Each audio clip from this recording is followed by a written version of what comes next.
আপনি কি জানেন আমরা প্রতিদিন যে ইনস্ট্যান্ট নুডলস খাই তার পেছনে লুকিয়ে আছে এক অবাক করা ইতিহাস। চলুন আজ সেই গল্পটা শুনে নিই।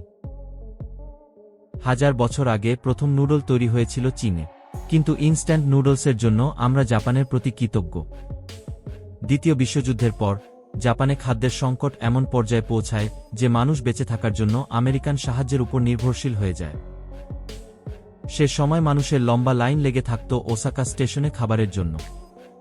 আর তখনই দৃশ্যপটে আসেন তাইওয়ানিজ জাপানি উদ্যোক্তা মোমোফুকু আন্দো।